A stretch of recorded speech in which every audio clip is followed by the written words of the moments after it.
Hello friends, I hope you're doing well. We are going to do our which one doesn't belong. One of these things is not like the other. One of these things doesn't belong. Can you tell which one is not like the other before I finish this song?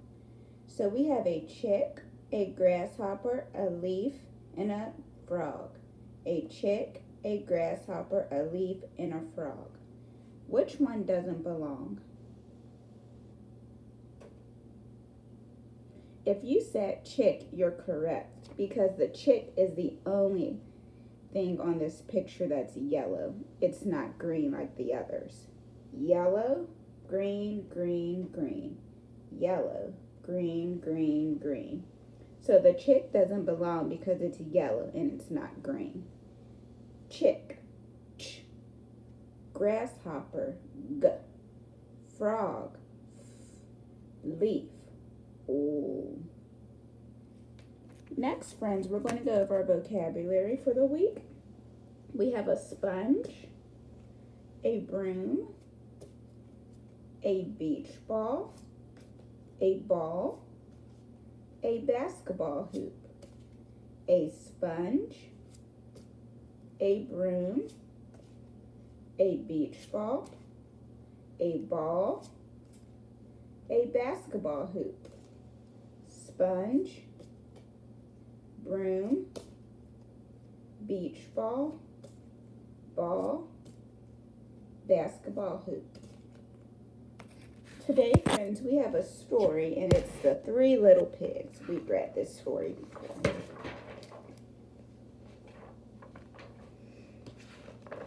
Once upon a time, three little pigs lived in a small, cozy home with their mother. Their names were Porter, Perry, and Parker. So all their names begin with the P sound.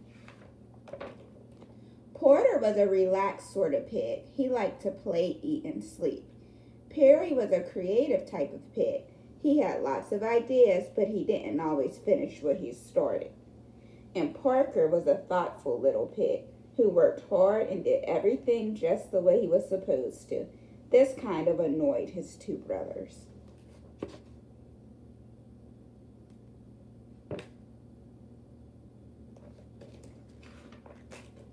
Well, the three little piglets got older and older and bigger and rounder.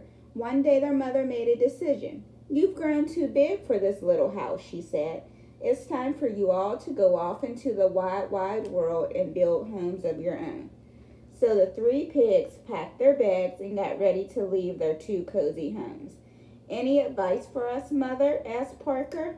"Why, yes," said their mother. "Watch out for that no-good big bad wolf who's always skulking around."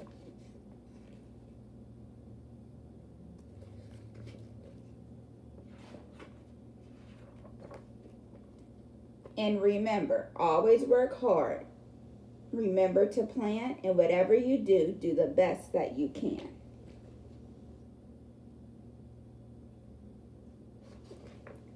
The three pigs kissed their mother goodbye. Then they trotted out of the house, down the road, and out of the village.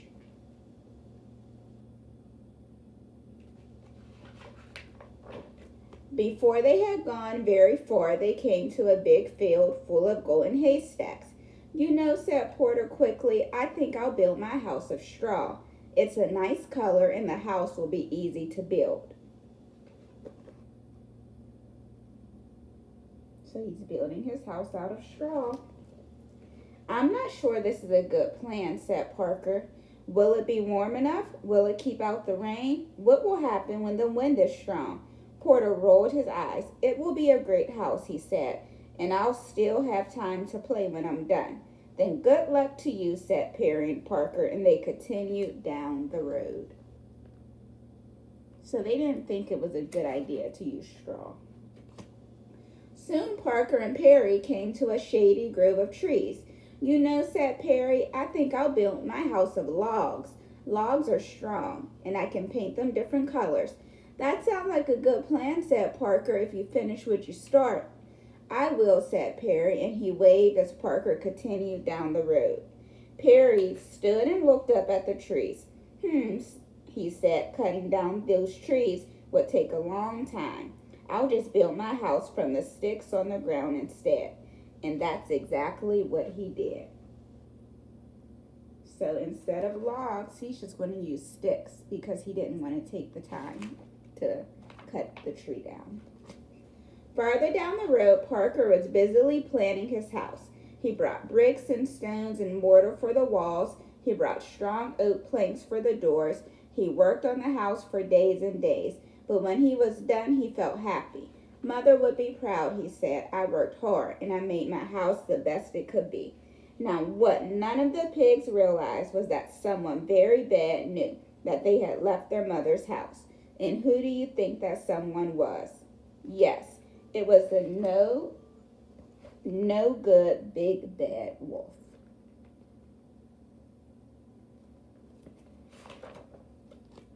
First, the wolf went to Porter's house. He saw bundles of hay held together by rope, and he saw Porter Pig outside napping in the sun. Hello, Pig, said the wolf. Porter opened his eyes, squealed, and jumped to his feet. He ran into the house, pushed the door shut, and he hid under his bed. Now, said the wolf, I only want to have a chat. Ha, said Porter, I know a hungry wolf when I see one. It really doesn't matter, said the wolf. Little pig, let me come in. Are you kidding, said Porter. Not by the hair of my chinny chin chin. Then I'll huff and I'll puff and I'll blow your house in. The wolf stepped back, then he huffed and he puffed and he blew with all his might. The straw house flew apart. The wolf pounced, the pig bounced, but Porter squealed and ran. Said the wolf. Unfortunate. So he got away. The next day, the wolf decided to try again. He strolled down the road until he saw a flimsy house made of sticks and twigs.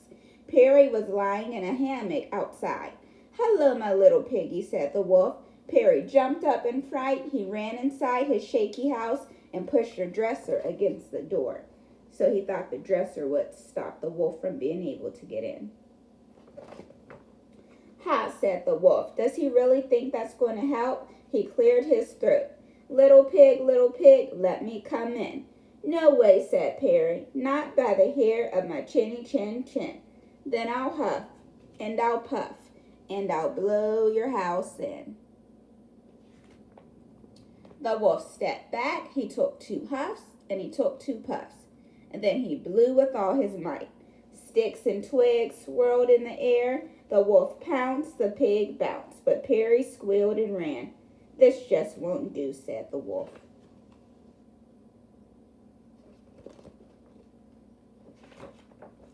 But the wolf knew there was still one more brother to visit. He strolled down the road until he saw a house made of stone and brick. Parker was digging in a garden outside. Hello, friend pig, said the wolf. Don't you friend pig me, said Parker. Leave now or you'll be sorry. I doubt it, said the wolf. Parker went inside and slammed the door. The wolf heard 3 locks locking and 4 shutters slamming. He stood pat. Little pig, let me come in. Not by the hair of my chinny chin chin. Then I'll huff and I'll puff and I'll blow your house in. Go ahead and try, said Parker. The wolf huffed 3 times, he puffed 3 times, and then he blew with all his might. Nothing happened. That's a surprise, said the wolf. Now he huffed 4 times and he puffed 4 times, and then he blew again with all his might. Still nothing. The wolf tried again and again and again. This is not going at all the way I expected, he said. Finally, the wolf fell flat on his back, puffing and wheezing. He heard the shutter creak open. I knew my house would stand up to that no-good wolf, said Parker. I'm just glad he didn't think about coming down the chimney. The shutter slammed shut. "The chimney," whispered the wolf, springing to his feet. Of course. He sneaked to the side of the house and saw a pile of boxes stacked against the wall. "This makes it even easier," he chuckled. He climbed up the boxes, he crept across the roof, then he jumped into the opening and slid down the chimney. But down below, water bubbled in a big black kettle that was hanging in the fireplace. Parker threw more wood onto the roaring fire. "Here I come, little pig," said the wolf. "You weren't so clever after all." "Oh no," said Parker. The wolf landed in the kettle with a loud kerplunk. Water steamed and boiled around him. The wolf howled in pain and shot right back up the chimney.